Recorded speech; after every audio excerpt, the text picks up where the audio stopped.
I'm happy to be back in one of my outdoor messages as we come up to one of the meaningful quarter points or half points of the year. And in this case, in the Northern Hemisphere, it is the autumnal equinox, the fall equinox, also known as the hibernal equinox, where there is equal part shadow, equal part light, equal part day, equal part night. And for me, this is a very significant turning of the cycles of the year.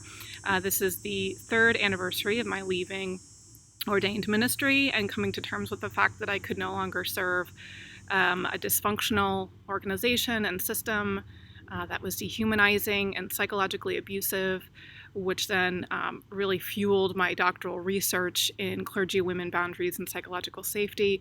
I completed my dissertation this summer. It was published yesterday. And so this is really a full circle moment for me. And it's very interesting as we come to this season of this turning and this time of change, as the fall season often illustrates with the beautiful colors changing. I really wanted to talk about the idea of metabolizing grief, metabolizing trauma, and change. And so I've situated myself here in this setting. This is my backyard. This is our chicken coop, which was definitely a COVID initiative. In our previous house, we got some chickens at the local hardware store, some chicks, and have had 6 chickens over the course of several years. We have 2 left. A couple did not survive the winter, a couple did not survive the summer. So we have 2 left. They're really hardy, and they're here behind in our chicken coop. And early this, I guess it was late summer, I discovered that we had this spontaneous growth of a pumpkin patch behind me, which is what these big leaves are. And it was really shocking to me and surprising and wonderful and beautiful because I had tried to grow pumpkins here 3 years ago when we first moved. I planted seeds. I nurtured them indoors. I planted them. I even put crushed eggshells around them because apparently the calcium of the eggshells deters animals and nourishes the soil. It was not a success. And then without any care or initiative on my part, this pumpkin patch grew in our chicken coop. I think the reason is because we dumped our old jack-o'-lanterns a year ago and they decomposed, and the seeds may have been ingested by the chickens and then excreted out, or the seeds just took root after having the pumpkin decompose around them. So I think this is such a beautiful image and metaphor for what happens during seasons of change when we're metabolizing grief, we're metabolizing trauma or chronic stress, is that we are feeling like we're in the muck. And in this case, this is a chicken coop. It's pretty gross in there, hence why I'm sitting outside of it. And interestingly, that muck and that sort of decay that's happening is actually producing the soil that will then become the nourishment for new growth. And when we're in seasons of metabolizing and processing and recovering from trauma, it doesn't feel that that's the case. But ultimately, our body is going to move through and break down those experiences, those hurts, that pain, that grief. And if we are conscious of the ways in which embodied trauma moves in and through us, hopefully with a lot of support, a lot of care, a lot of self-talk, we can actually work our way through that process, not alone, but again, with the support of people that we know and trust, to be able to move through that process of decay and change and healing in a way that then produces this new sort of fertile soil for new growth to occur. And another really powerful image in this season is the process of falling leaves.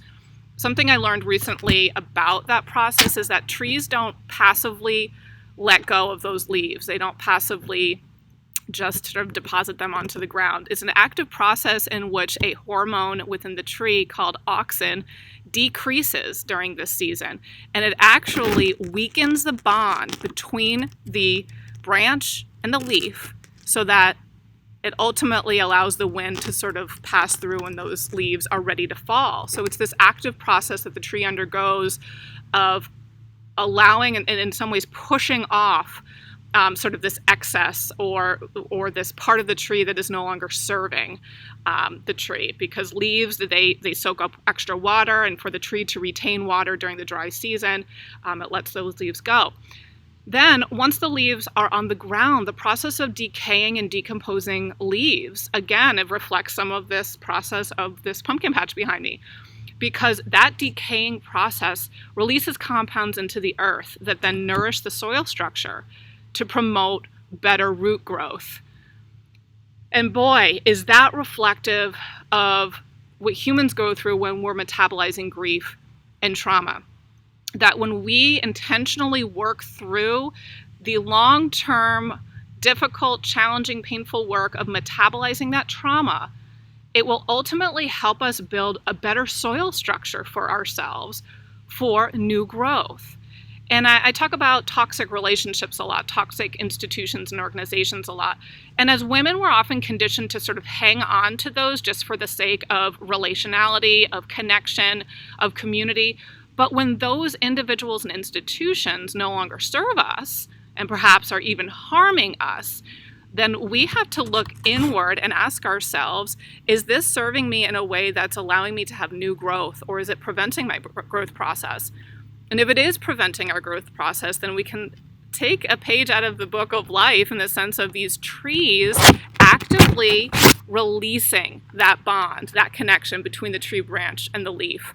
And that ultimately creates, again, this process of nourishing the soil, of decomposing those leaves, of metabolizing and breaking down those compounds. And I think in the process of our own lives and going through that, it can be really frustrating, really scary, really isolating. And I know I experienced that 3 years ago when I left an institution that had been really the bedrock of my personal and professional life. And I asked myself, is this serving me in a way that's allowing me to grow into the fullness of myself? And the answer was no. And it's taken me time to let go. It's taken me a lot of a sense of grief, a sense of sadness. But I am coming to terms with the fact that I'd rather have the absence of that in my life and adjusting to that absence, than adjusting my core self to a system of values that no longer reflects my core understanding of self. So if you're going through a season of change during this cyclical season of change that we're beginning here, at least in the Northeast, I invite you to just be really kind to yourself. And it takes time, and there's sort of really no laid out roadmap. It's really your own timing and doing things that will protect yourself in the process, really focusing on that inner circle of trust, the people that you can be vulnerable with, the people that you can sort of be in that decomposing, metabolizing process with, without feeling judged or misunderstood. And always know that you have a safe space with me and the work that I do and the conversations and personal growth that I promote. So enjoy this season, look around and find so many incredibly powerful metaphors for the changes that we go through as humans.